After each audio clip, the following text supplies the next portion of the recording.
അധ്യായം 8. അവൻ 7-ാം മുദ്ര പൊട്ടിച്ചപ്പോൾ സ്വർഗത്തിൽ ഏകദേശം അരമണിക്കൂറോളം മൗനതയുണ്ടായി. അപ്പോൾ ദൈവസന്നിധിയിൽ 7 ദൂതന്മാർ നിൽക്കുന്നത് ഞാൻ കണ്ടു. അവർക്ക് 7 കാഹളം ലഭിച്ചു.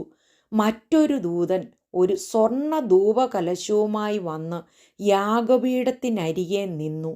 സിംഹാസനത്തിൻ മുൻപിലുള്ള സ്വർണ്ണപീഠത്തിന്മേൽ സകല വിശുദ്ധന്മാരുടെയും പ്രാർത്ഥനയോട് ചേർക്കേണ്ടതിന് വളരെ ധൂപവർഗം അവന് കൊടുത്തു. ധൂപവർഗത്തിൻ്റെ പുക വിശുദ്ധന്മാരുടെ പ്രാർത്ഥനയോടുകൂടെ ദൂതൻ്റെ കയ്യിൽ നിന്ന് ദൈവസന്നിധിയിലേക്ക് കയറി.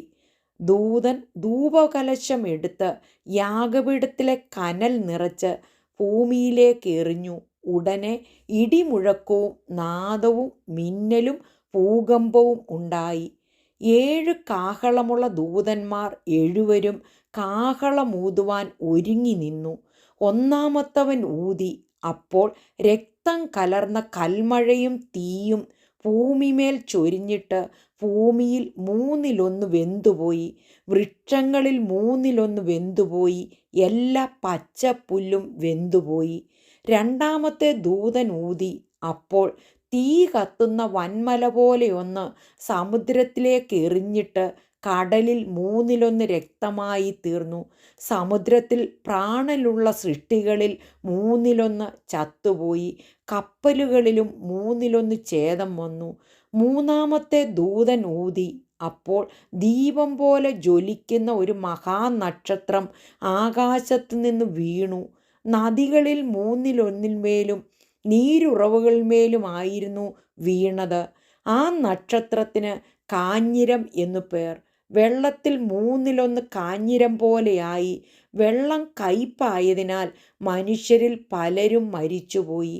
നാലാമത്തെ ദൂതൻ ഊതി. അപ്പോൾ സൂര്യനിൽ 1/3 ചന്ദ്രനിൽ 1/3 നക്ഷത്രങ്ങളിൽ 1/3 ബാധ തട്ടി. അവയിൽ 1/3 ഇരുണ്ടുപോയി.